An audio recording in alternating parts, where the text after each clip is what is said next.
7:21 de la mañana y vamos con una invitada muy especial porque queremos entender un poco lo que pasa en Rusia, lo que pasa en Ucrania, ese impacto que de cierta manera va a sentir Colombia y por supuesto el departamento del Guaviare. Saludamos hasta ahora a la profesora Arlene Beth Ticker. Ella es profesora de Relaciones Internacionales de la Universidad del Rosario y nos atiende a esta hora. Muy buenos días, profesora Arlene. Gracias por atendernos y bienvenida a Marandúa. Muchas gracias y buenos días. Muy bien, pues hablemos, digamos, de cómo podemos entender lo que está pasando, cómo explicarle a nuestros oyentes lo que está pasando y por qué Rusia ha tomado esa decisión de invadir, como lo han catalogado algunos expertos, Ucrania. Yo creo que es una invasión, entonces difícilmente podemos eludir esa realidad. Estamos hablando de un país, Rusia, que invadió, que mandó tropas, que violó la integridad territorial del estado vecino Ucrania sin provocación alguna. Además, van más de 2,000 muertos civiles, es decir, difícilmente creo que podamos llamarlo otra cosa. Y esto tiene orígenes para distintos analistas en distintas problemáticas, pero quiero enfatizar una en particular. Rusia, desde finales de la Guerra Fría y la disolución de la Unión Soviética, viene enfrentando un proceso de fragmentación de lo que era el territorio de la Unión Soviética. Y cuando termina esta confrontación bipolar, pues recibe garantías de parte de Occidente y de Estados Unidos particularmente, de que estos no van a acercarse al este y cercar a lo que ya termina siendo Rusia. Y con la expansión paulatina de la OTAN hacia Rusia, pues tanto Putin como buena parte de la población rusa ha sentido esto como una amenaza a su existencia. Sea cierto o no, es como se siente en Rusia. Y básicamente con las peticiones de Ucrania y de otros estados de lo que era la Unión Soviética y sus satélites, pues Rusia toma la decisión de invadir, porque la OTAN, Ucrania, Estados Unidos se han negado a comprometerse a desmilitarizar a Ucrania y a que Ucrania pues no ingresará a la OTAN. Sí, profesora, en este caso hemos visto cómo pues ya se cumplen 8 días de esta invasión y las presiones que se han dado por diferentes organismos desde la OTAN, desde Estados Unidos, Europa y la Unión Europea hacia Rusia, pues no parecen tener, digamos, efecto o al menos en la reacción. Hay unos diálogos que se están avanzando. ¿Está cerca de terminar esta, digamos, o de llegar a una negociación? Pues yo creo que esto es difícil de saber. Con cada día Rusia viene asentando posiciones más draconianas. En el día de ayer su canciller otra vez sacó a relucir la posibilidad de que hay una guerra que sea nuclear y que sería catastrófico. Entonces lo que vemos es una Rusia bastante arrinconada en este momento en términos de la reacción tanto internacional como ucraniana, que creo que Putin tal vez no se esperaba, pero tristemente no hemos observado hasta ahora al menos la decisión de retirarse. En el día de ayer, tal vez algunos oyentes habrán observado que en la Asamblea General de la ONU votaron una resolución, la gran mayoría de los miembros, tan solo 5 estados, incluyendo Rusia, obviamente, se opusieron a la resolución. Solamente un poco más de 30 se abstuvieron, es decir, estamos hablando de un pronunciamiento contundente por parte de los Estados miembros de la ONU en contra de esta invasión y exigiendo justamente una solución negociada y pacífica a esta crisis. Pero creo que queda por verse si esto termina en algo. Creo que es la esperanza de todo el mundo, porque ante esta escalada de palabras y de acciones, pues evidentemente la situación se puede poner mucho peor. Profe, el tema de los colombianos allí en este país, ¿qué ha hecho el gobierno colombiano desde este sector para que ellos puedan regresar a su casa y a donde sus familias? Pues entiendo que han ido haciendo gestiones para acompañar como otros gobiernos, cruzar la frontera y poder regresar, pero información concreta sobre las acciones pues específicas que se están tomando no tengo información, pero de lo que hemos escuchado en medios, pues ya han logrado evacuar al menos a los colombianos pues que estaban solicitando ayuda. Pues, profesora, una pregunta que se pueden estar haciendo los oyentes que de pronto no conocen todo este ámbito internacional y las relaciones internacionales, muchos estarán diciendo, bueno, cuando Colombia toma posiciones algo muy prudentes sobre el tema, dicen, pero ¿por qué Colombia se está metiendo como en temas tan lejanos? ¿A qué nos afecta este tema?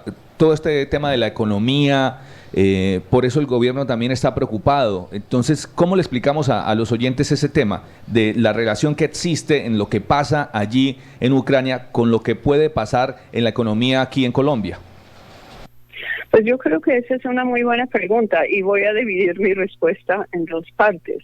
Una pregunta es cómo puede afectar a Colombia la situación de la economía mundial que deriva de este conflicto. Y esto queda por verse, pero las sanciones que se han ido adoptando son sanciones más duras de las que se han adoptado en el pasado, que sí pueden tener afectación en la economía mundial. Por ejemplo, en el precio del petróleo, como estamos observando, ¿cierto?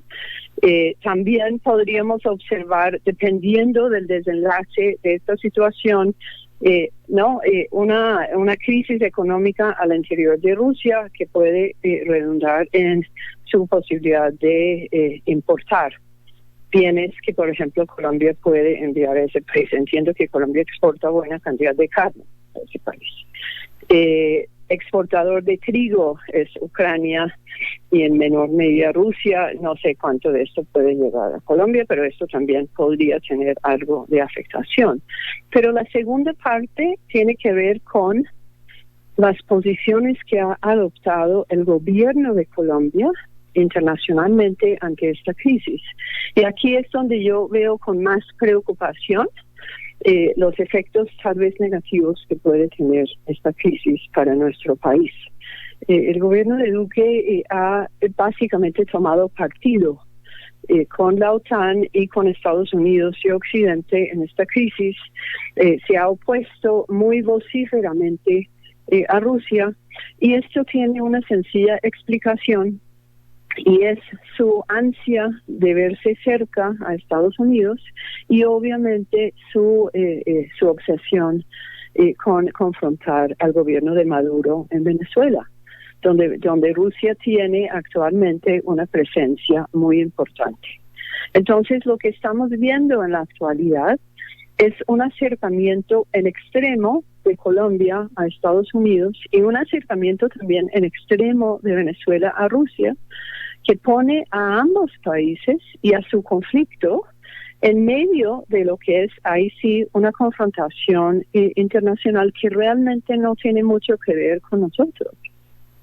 Sí, y eso, hacia allá también iba mi siguiente pregunta. El gobierno del presidente Iván Duque ha dicho que tiene las alarmas encendidas o las alarmas prendidas justamente por esa cooperación militar entre Rusia y Venezuela, porque además dice que las declaraciones del gobierno de Vladimir Putin, si aumentaran las tensiones, se van a fortalecer en Venezuela. ¿Eso será, digamos, posible? ¿Es realmente un riesgo para Colombia eso que dice el presidente Duque?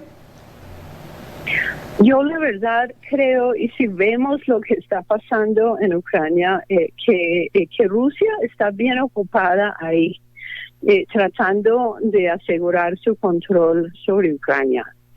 Ha tenido que desplegar una dosis muy considerable de su poderío militar para poder lograr el avance de sus tropas y el relativo control sobre algunas ciudades, pero en qué momento tendrá la posibilidad de mirar más hacia Venezuela. Creo que todos los oyentes, ¿no?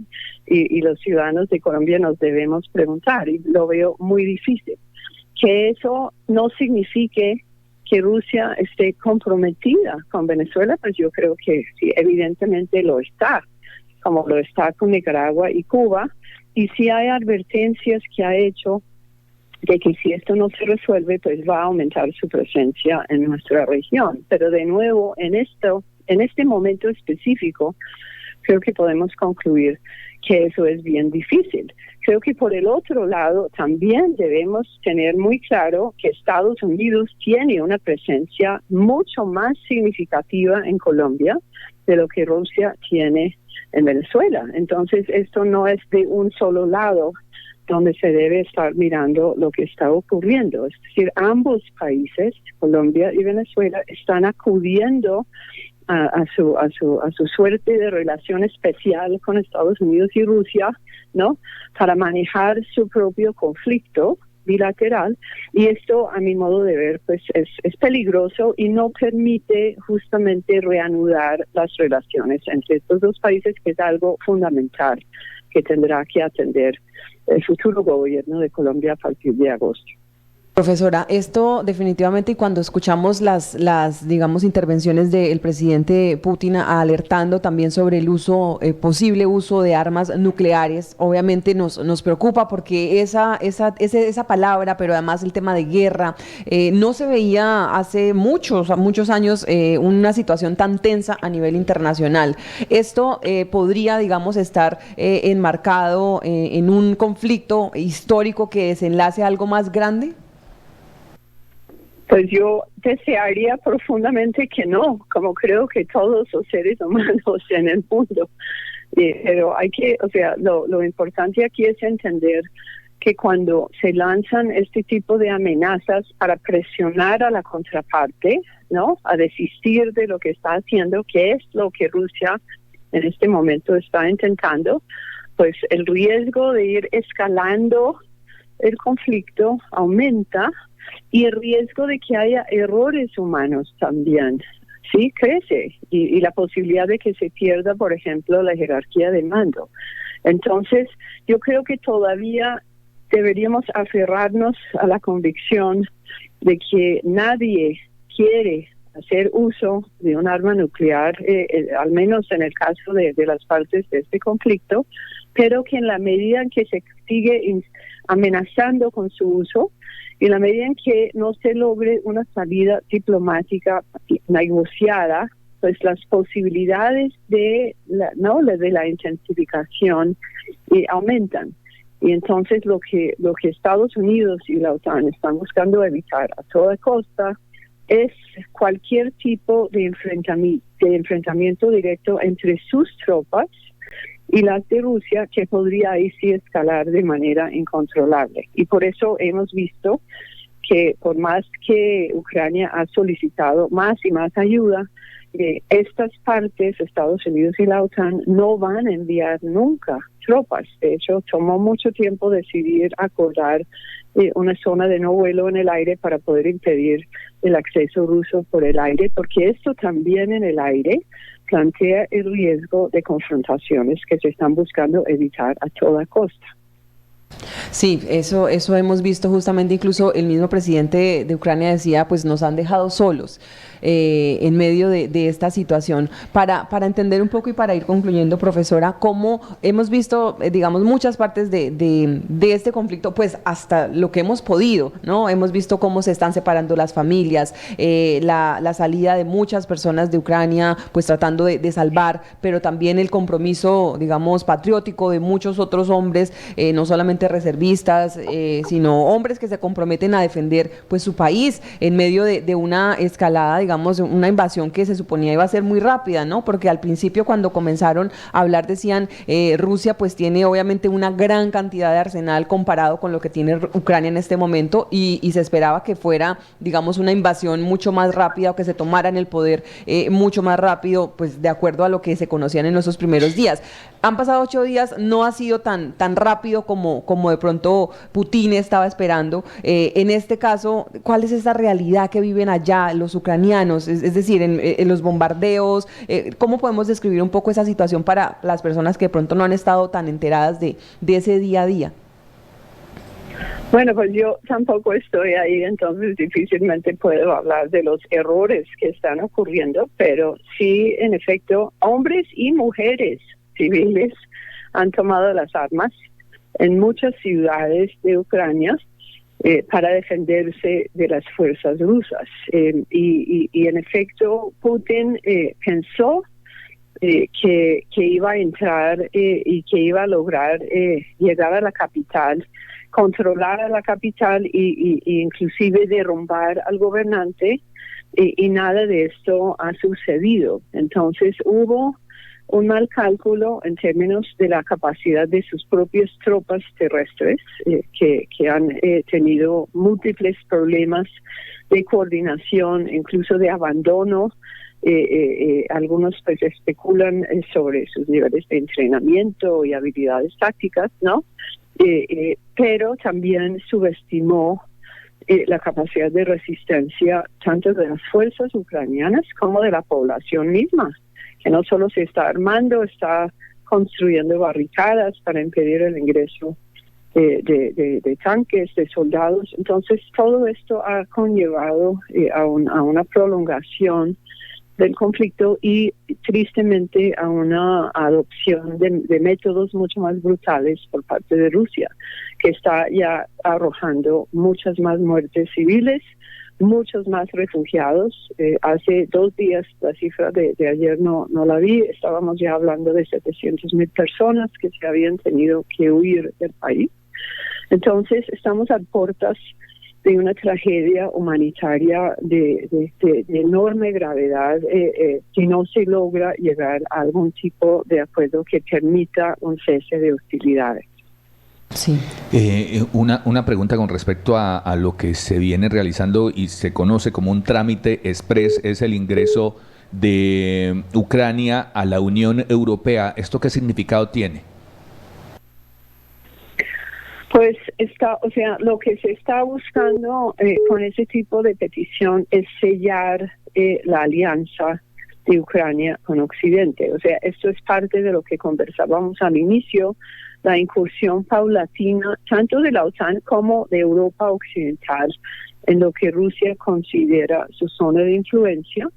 Y esta petición pues terminaría básicamente formalizando pues esa identificación que tiene al menos una parte significativa de Ucrania con Europa Occidental. A mi modo de ver, en un momento de confrontación y de hostilidades y de tentativas de negociación, pues esto constituiría otro motivo más para que Putin no negocie.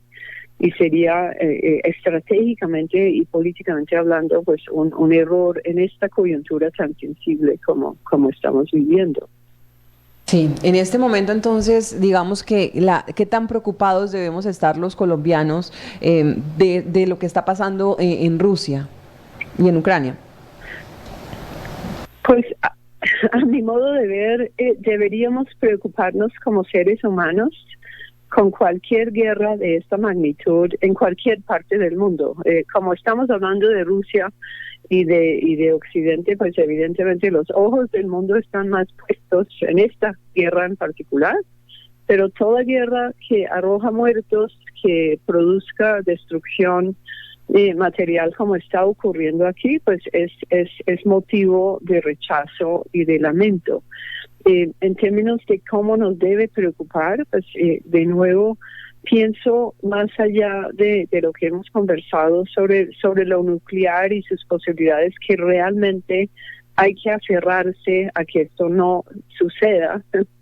Creo que la mayor preocupación, al menos para mí, es la instrumentalización de esta crisis que es lejana a Colombia para el manejo negativo de la relación Colombia-Venezuela. Y eso sí que nos afecta. Entonces, por ahí es donde yo vería la mayor afectación de lo que está ocurriendo. Queda por verse finalmente pues cómo se ve influenciada la economía mundial con el desarrollo de estos hechos. Pero pues en caso de que se logre una salida negociada, pues sí, tendríamos que esperar a ver cómo esto afecta a Colombia, pues comercialmente hablando, por ejemplo. Claro, y también teniendo en cuenta el contexto político en el que estamos, ¿no? En el que esta situación también se convierte como de cierta manera, en un argumento en medio de tantas posiciones extremas, tanto de izquierda como de derecha en el país, ¿no? Yo no he visto que haya sido motivo de posiciones de extrema izquierda. Sí he visto que la derecha está aprovechando de esta crisis para no seguir insistiendo que Rusia no solo quiere ingerir nuestras elecciones, sino que va a tener mayor presencia en Venezuela. Y me parece que darse de cualquier lado del espectro ideológico, esto es muy problemático. Además, porque es infundado. No hay evidencia alguna de que esto esté ocurriendo y considero muy problemático la desinformación que se está difundiendo en torno a estos dos asuntos. Sí, muy bien. Pues a la profesora de Relaciones Internacionales de la Universidad El Rosario, Arlene Ticket, queremos agradecerle por haber estado con nosotros aquí en Marandúa, ilustrándonos un poco de esta problemática y esta invasión que realiza Rusia cuando ya se cumplen 8 días de ese ataque que comenzó Rusia a Ucrania. Gracias, profesora, por estar aquí con nosotros. No, muchas gracias a ustedes y que tengan un muy buen día.